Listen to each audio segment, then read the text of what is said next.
Hi, welcome back to ADB's Books. I'm Ryan, and today we will be doing another weekly recap where I let you know what I've been reading, watching, any new book releases, or book to screen adaptations, and sometimes I even have a little juicy drama for you. So if that's something you're interested in, please continue watching.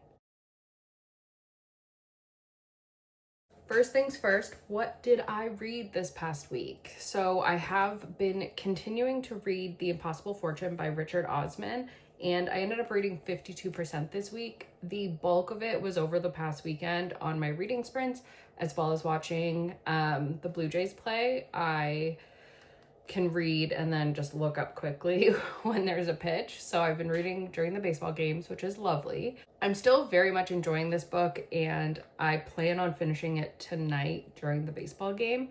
But I do find that he's repeating the same thought, just changing the words a little, very close together, where it feels just so repetitive. And I was able to find an example of what I mean by that. So I'm just pulling up my highlights, but I don't know how to do that. So I just made a bookmark instead. Now I'm in the table of contents. Bear with me here. There we go. Okay. So this is an example of what I mean when I say that he's repeating stuff. So it says, "What use am I? I'm not going to discover Nick Silver's code. Some women make history and some women make tea. I will never be Elizabeth. I might go online and order a nice tea set for Jasper. That is something useful and practical I can actually do. Life isn't about solving murders, fun though it is. Sometimes you have to help people before they're dead. I will never be Elizabeth, but then she will never be me. Perhaps I have my own job to do." I just find like he got to the same thing twice. So he's been doing that like throughout the whole book, and it's just kind of, I've noticed it takes me out of the reading experience and then also frustrates me. I don't know, maybe it's just not a style I like and there's nothing actually technically wrong with it. Who knows? And I also find that he is going on kind of odd tangents that are a bit kind of cutesy, and if I don't mind them, but you know when sometimes you read a book from the perspective of like maybe someone that you've recommended it to, I think if you recommended this book to somebody, first of all, you could never recommend it out of order and you would never get to book 5 if you didn't like these people. But the tangents are so weird and just kind of like irrelevant that you have to like these characters to want to read that little tidbit. I don't know. Just a few things that are just kind of like, just aren't scratching right. I don't know. It's weird, but I am like fully wholeheartedly loving this book and I will always rate it high. I just love the characters. That's probably the biggest takeaway from all of his books, are the characters are so lovable.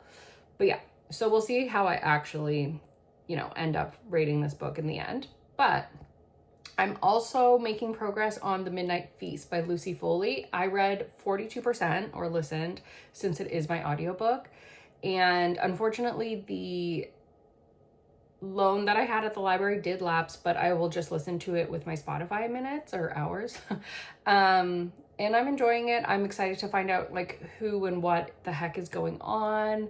It goes between flashbacks, so that's interesting, multi-POV, quick chapters. So it's a really interesting listen while I'm driving. And since I usually have been talking about what I've been watching this week, I actually haven't really picked up any new shows this week. Since the Blue Jays have been on and I've been watching them, I haven't had time to fully have a new show. I did finish Bodies though, since I just had that one episode, and I would say it wrapped up nicely. I enjoyed it. It was a satisfying conclusion. Last week I'd mentioned on my TBR, I have Regretting You. Same thing. I was hoping to finish this book, but I didn't. So Regretting You will be on my TBR again, since this will roll into what is coming to screens this week, and that is the movie adaptation of Regretting You. So it will be coming out this Friday on October 22nd. It has 4 main characters, and they are played by McKenna Grace, Mason Thames, or or Thames, because I spelled the same way as the Thames River, I think. Allison Williams and Dave Franco, which I really like Dave Franco, even though his brother's kind of weird. The book itself had a 4.1 rating on Goodreads out of like over 800,000, people putting their ratings in, which is just wild to me. And I had mentioned I'm doing like a buddy read with 2 other friends.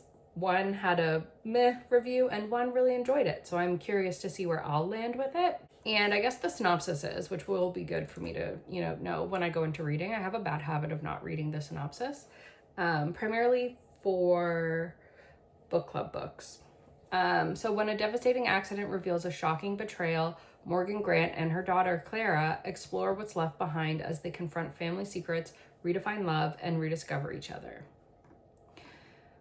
Seems good,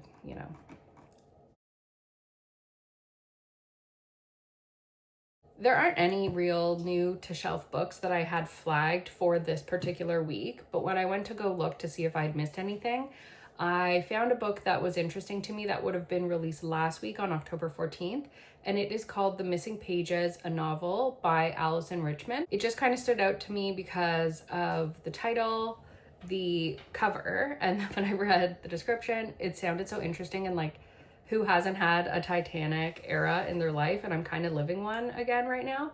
So the synopsis is: Harry Widener boards the Titanic holding tight to a priceless book he'd just purchased in London. After mayhem strikes the ship, Harry's last known words are that he must return to his cabin for his treasure. Neither the young man nor the book will ever be seen again. In his honor, his mother builds the Harry Widener Memorial Library at Harvard to memorialize her son and house his extensive book collection. Decades later, Violet Hutchins, a Harvard sophomore recovering from her own great loss, is working as a page at the Widener Library.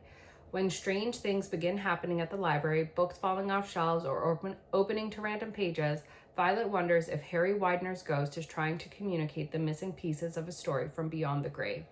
This powerful and haunting novel is perfect for readers of Mary Benedict's The Personal Library and Sulari Gentile's The Woman in the Library. It sounded interesting. I like the ghost story of it, I like the Titanic of it all, and I like the library of it all. So I'm adding it to my TBR, TBD on when I end up reading that. So that's kind of it for, what's new this week with me and releases and all that. And I don't have any drama per usual. I suck at accumulating drama, which is not a bad thing.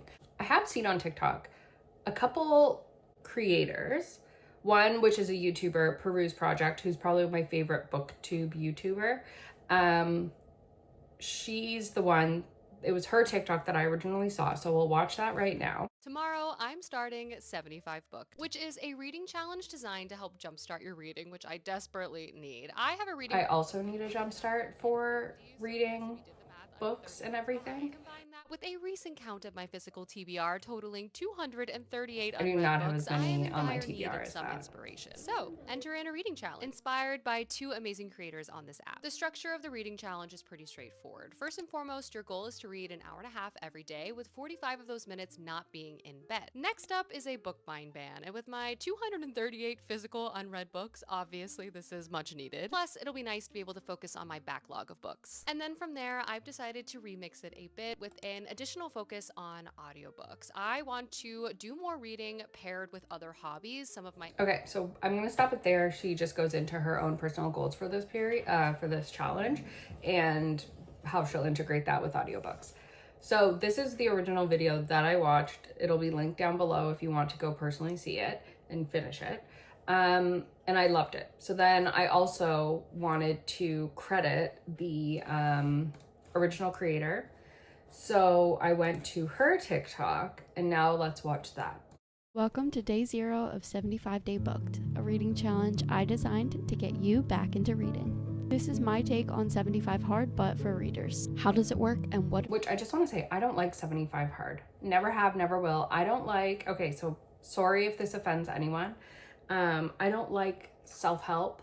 I think that there can be, I'm going to try and find a YouTube video which explains kind of why sometimes self-help can be almost harmful. And I think that 75 Hard is too extreme. and I've just personally never ever had an interest in it. So the affiliation between these two, I understand, is a bit hypocritical perhaps, that I'll be participating in the 75-day booked. But I guess I just have to live with that juxtaposition. So yeah, down below, I'll have something that if this kind of thought process interests you, where you can kind of expand by someone who's done the research and has a better way of speaking than I do. So let's continue. What are the rules? Let's get into it. Readers must complete 2 45-minute reading sessions per day, one of them not being in bed. That can mean sitting outside, getting 45 minutes of reading in, or going for a walk and listening to an audiobook. You're staying hydrated, so rule number 2 is going to be you have to finish 1 water bottle during each reading session. Rule number 3, log all of your reading in a physical journal as well as Goodreads, Fable, or whatever else you typically use to track your reading progress. Last but not least, we will be limiting our spending in these 75 days. Try to pick books that you already own, buy secondhand, support your local indie bookstores, and when in doubt, please use your local library. If this sounds like something for you, be sure to hit that follow button and tag along for the next 75 days as we bring reading back into our daily routine. So that's the video that I'm going to be referencing for the 75-day booked challenge that I'm going to try. The only thing I probably will not be incorporating from her video is the water thing. I just don't need that in my life. I'm looking forward to this for 2 to 3 reasons. One is I have a book bingo that I am trying to finish before the end of 2025. So I need to get reading to hit my goals. Number 2, I have been on my phone and TikTok way too much.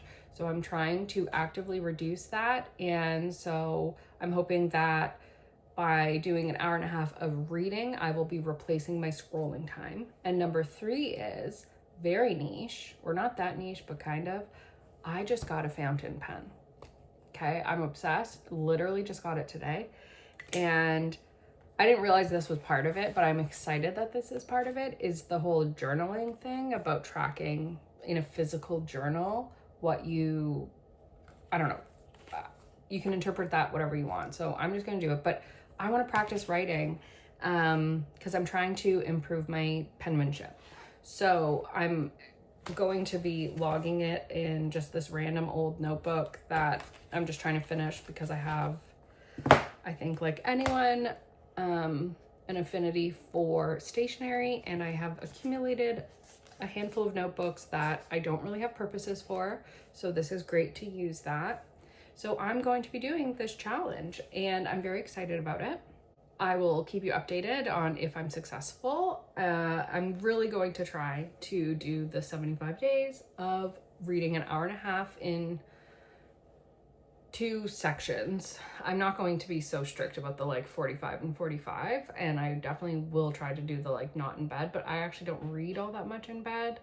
So anyways, that's what I'm trying. If it's interesting to you and you want to join, please let me know that you'll be doing that. We can do it together. And yeah, I will see you in the next one. Goodbye.